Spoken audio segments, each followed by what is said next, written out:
This is the Northwest Tank Line Super Bowl show coming to you from Radio Row, Mandalay Bay in Las Vegas. Super Bowl 58, the Chiefs and the 49ers, our 23rd appearance here at Radio Row. And we're breaking a streak today, folks. He's breaking a streak. He is Gabe Morency, Sports Rage. Late night, baby, on the Sports Grid Network.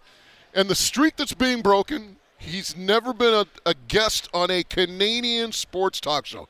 Gabe, the streak's over. Well, that's not fully true. I've been on Canadian sports talk shows in the past, but not so many. I'm more, my audience, I'd say it's about 50-50. We're on Sirius XM, channel 159. I was a regular on Off the Record in the old days with Michael Landsberg. Mm-hmm. But I think this is the first time I've been on Vancouver radio. Canadians are usually scared of me. But you used to do some hits with Bro Jake back in the day. Yeah, I've done hits with everybody over the years. But it's good to see you. Yeah, and like for people that don't know, you're a Lower Mainland guy. You're like in my hometown, right? Yeah, that's right. I wasn't. I'm actually not originally from Vancouver, but I was doing the show in New York, and the pandemic hit, and there was no reason to be, ground zero of the pandemic, and all the studios were shut down. I was doing my show out of the Meadowlands, the racetrack where the stadium is. FanDuel has we had a studio there. And everything got shut down, like literally for like over a year and a half, especially the racetrack and the sports books. New York was very slow to recover. And I came out to Vancouver to see some relatives of mine, and I basically didn't leave. Smart choice. Yeah. And you're in my hometown of New West, which is the best city in the Lower Mainland. Just saying. I was in Yaletown before, right near the stadium, which was pretty cool. But New West is cool as well. Yeah.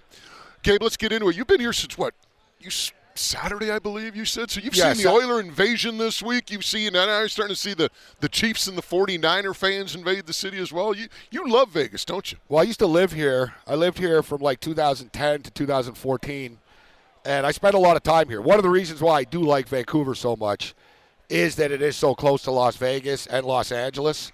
So I get a chance. These Super Bowls have been on the West Coast a lot lately, the World Baseball Classic. So the West Coast is kicking some serious ass. Next year's New Orleans, but then we're right back to the Bay Area in San Francisco. In L.A., I believe. And then a year after, it's the anniversary, and it's Los Angeles. Yeah. It's interesting, and obviously you love talking about gambling. It's real interesting. I remember talking about this with a few people last year. I mean, you remember the days coming on Radio Row when you tried to log on to a gambling website, and if you're using the Wi-Fi system provided by the NFL, you were blocked. You couldn't access it. You'd have to, hotspot your phone or go on your phone or whatever. And now you look around and there's slot machines. You got FanDuel. That's the first thing I noticed when I walked in. I was here last night. And slot machines, yeah. I'm like, damn, they got slot machines in the media center. I never thought, listen, it's a modern world we're in right now. And I've seen it all until we were in Los Angeles a couple of years ago. And I never thought I'd see the day that NFL players would be promoting their strands of weed on Media Row and giving away samples. I said, you know what? This is the greatest Super Bowl ever. I said, this is how you're supposed to do it. This is how you do it. Yeah, I wonder if LeGarrette Blount's going to be making. Well, you know what? It's legal in Nevada as well. And you know what? Marshawn Lynch actually has a store in the mall here. Mm. There's a Beast Mode store right here at Mandalay Bay. Listen, it's early in the week right now. We're just getting started. Our boy McAfee's not rolling in until Wednesday. We're going to be broadcasting live. I'm hanging out here at Media Row in the mornings, but we're going to be live at the MGM Grand Sportsbook from 5 o'clock till 7 o'clock all week. Nice. Hey, by the way, you mentioned McAfee. How did this bromance start between you and Pat McAfee? Because I remember last year you were on his show and a lot of love being thrown your way from Pat. How did that all start? What's the origin of it? We've been going on a show for years, actually. We were on the same network before he really, really, really started to, He's always been big, but right now it's a new stratosphere. But we were on the same network years ago, and we hit it off as well as with the Hammer Dahn guys, who are, the guys on the show. They've got their own podcast. And we've been going on the show for years. We have a new tradition where I'm the last guest of the week on Media Row every week. And I've been kicking ass with the picks. So, once again, I got to bring some winners later in the week on the McAfee Show. Gabe Morency is our guest out of Montreal now with Sirius XM 159. That's the channel. You can hear a Sports Rage show late night. Of course, Sports Grid Network. He's on the mighty 1090 in San Diego as well, YouTube, you name it. It's crazy, like, when you think about this Super Bowl in Vegas, and, we talk about the gambling aspect, but everybody always says, well, if you're not going to the Super Bowl, the next best place to go is Vegas. Now you're combining that. I just wonder, like, two things. How crazy is it going to be? And the other thing, too, like, there's a lot of fans that just come to the Super Bowl and hang out during the week that can't afford the tickets to go to the game. I just wonder if you're even pricing those people out of Super Bowl week. Well, I think the NFL is they're aware. Like Formula One came here a couple of months ago, and there really wasn't anything for the locals to do. And it left a bad taste in people's mouths. You took over our city, took you like 6 months, construction and bad traffic, and then you don't have any events for free. You don't have any. And I think the NFL, they want to reach out and leave a legacy in the city a little bit more. But we're in a new world right now, man, in Vegas, all right? The days of getting a $1 hot dog and giving away drinks and all that, that's done, right? Like, it's gone upscale. A good example is, look, March Madness is coming up. There's a sports book in which the cheapest ticket is $700. You're not going to the games. That's to sit in the sports book to watch the games. Like, basically, the town is sold out. It's sort of like an arena, right? People say, well, how come teams don't, have cheaper tickets for fans, right? Even in the upper deck of a hockey arena or something. If you're going to sell the game out anyways and you've got 20,000 people in the arena, do you want 20,000 people with money or do you want 20,000 people that don't have any money? And that's the way they're looking at it in Vegas. We're going to rent the rooms anyways. We'd rather rent the rooms. Everything is upscaled from the Sphere to the Super Bowl. I mean, the cheapest ticket to the Super Bowl right now is $8,000. Yeah, just to get in. Yeah. Now, so think about that. Let's say you're going. Let's say you're going with your wife, your girlfriend, who has $16,000 for 2 tickets, another $4,000 and whatnot for your hotel, your flights. You're literally down $20,000. Like, imagine if you're just a single guy and you're down. How the hell are you going to bet on the games when you're already down $8,000? So then you get in trouble because you got to bet more money because you're like, damn, I paid $8,000 to get in. I better bet like 16 on the game now to make money on this. Yeah, but then you know what? Maybe a bet of futures, and maybe this whole trip was paid for too. So you never know. Obviously, I follow you on Twitter, man. I remember one weekend, and we'll get into the game itself, but you had 10 prop bets on, and you went 10 for 10, dude. I was just like, doesn't happen all the time. But still, I mean, you obviously must do tons of research and just love doing that type of stuff because, man, I get lost. You have to love. You have to love what you do. And listen, I'm not the biggest numbers guy. There's bigger numbers guys that are smarter than me, like literal engineers and math guys, and that's what the modern, like the old school fat guy with a fedora and a cigar, doesn't really exist anymore. Odds makers are actually MIT engineers, right? Everything is so computerized. And I'm not the biggest number guy, but I do use analytics. I do use computer projections a bit. And, I also go with my gut and my hunch, but I've been doing it a long time, right? I've been betting on sports since 1982, and I've been hosting a gambling show or gambling theme shows for 22-plus years right now. So a lot of people are sort of new to this space and or recent. Right, so I've been living this, I've been breathing this stuff forever, and it helped me when, you see this boom of sports betting right now in the United States. 38 states now legal in the United States. Yeah. And, of course, you can check out Gabe's picks at Sports Rage on X, formerly known as Twitter. We've already got, I think, and it sucks. You just talked about being unable to access your book or getting blocked. You don't anymore here, but I can't access one of my books. It's geo-blocked from them.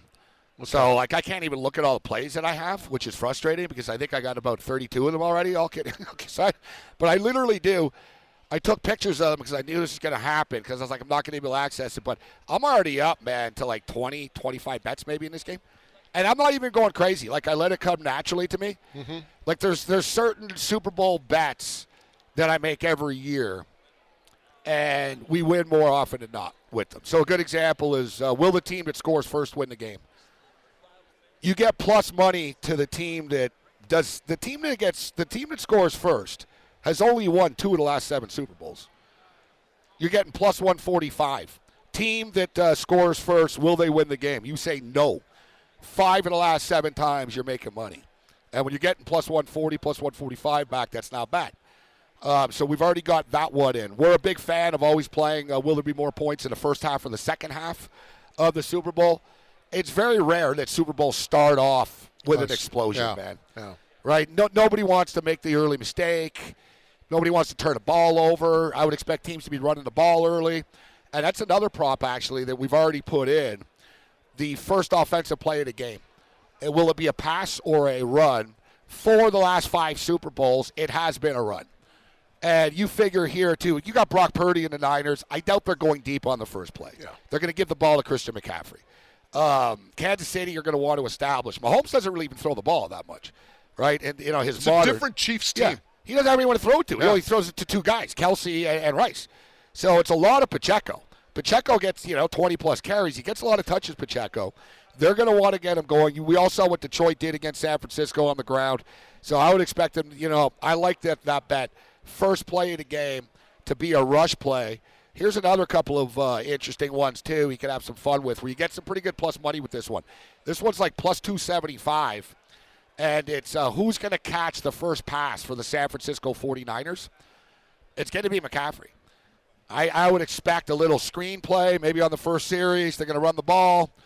Maybe to run the ball once or twice, then a little dump off to McCaffrey. And very similar situation when you look. So you're getting plus 275 with that. First reception by a San Francisco 49er, Christian McCaffrey. And I'm going to play the same bet. It's plus 175 for Travis Kelce. First reception of the game for the Kansas City Chiefs, Travis Kelce. Mahomes loves to hit him with a quick little 4-6 yarder, right? And last week he was targeted 11 times. He had 11 catches. So I like Kelce to record the first catch for the Chiefs at plus 175. And McCaffrey to record the first reception for the 49ers at plus 275. I don't like making my picks in terms of the total and the team who wins until the end of the week. I just love gleaning information from all the guests that we have during the course of the week. But do you have anybody that you like, or do you like the total on one side? Yeah, well, at this point, there's 2 ways, right? We're here all week. You sort of want to tease people and say, all right, I'm going to get my final. Hey, but then you know what? Then we wait till Friday. No, we say, am I going to get my final score on Friday? Oh. But I'm living in a real world right now, and I've already placed 20 bets. So, right? And I've actually held back quite a bit. I'm sharing some of these props that I haven't shared with people yet because I was going to do them on my own shows through the week here. I like the over in this game. One bet that I put in, I'll start off with this. Another prop that I played that I like a lot in this game is, will both teams score 20 or more points, which I think they will. All right? If you look at Kansas City only gave up 4 points per game, 16.8 points per game. San Francisco, for all the talk about, San Francisco's defense is vulnerable, they give up 18 points a game. Let's not get carried away. That's why the total is what it is. These 2 teams played 4 years ago. They got to 51. 47.5 is just a little bit too light, in my opinion. I love the fact that both teams can get into the 20s, then you don't really have to sweat out who's going to win the game. But I think we're going over the number. I got this game getting into the 50s. I think it's like a, 27-24, 28-24. I would say 30-27, but that might be a little bit high. So let's up right as it is right now. I'm saying San Francisco wins this game, 28-24. At 28-27 wouldn't surprise me. I really do think we're going to be in for a close game. If you guys look back at the history, we all remember, man, and you and I, our hair proves it that we're old. Super Bowls used to be blowouts all the time, right? They were rarely close, bro, right? Look at the modern era. They're tight. 3-point games. They're like Grey Cup games now. 23-20. Yeah. Rams 2 years ago. Last year, 38-35. The winning margin, 1-6. You're getting plus 325 with the Kansas City Chiefs to win the game 1-6. You're getting plus 300 with the Niners to win 1-6. You can take them both, and you got a 6-point game. You're going to win your bet. For people that like to play teasers, even though I think San Francisco is going to win the game, and I'm going to take San Francisco on the money line, I'm going to take the Kansas City Chiefs on a 7-point teaser. So, therefore, I'm going to have the Kansas City Chiefs plus 9 points and over 40.5 points, and I'm going to hit both bets. Our producer, Mike Whittingham, is taking notes because he will make those plays because he likes to throw a buck or two down on the game. Gabriel, great stuff. Again, people can find you at SiriusXM 159 late nights. Time is? Yeah, you know what? Normally we're on at 7 Pacific, 10 o'clock Eastern, but all week this week, special programming time, we're on at 5 o'clock Pacific. And, of course, you can check them out on X at SportsGrid. Of course, and all hopefully of we're his picks talking there. in November about the Grey Cup. There you go. You got to the make your way Lions. up to Vancouver. Well, you're going to be there. What the hell am I saying? You got to make your way there. You're I'll going to be there. I'll be everywhere. I'm everywhere. Gabriel, great stuff. Thanks for stopping by. Hey, great stuff, guys.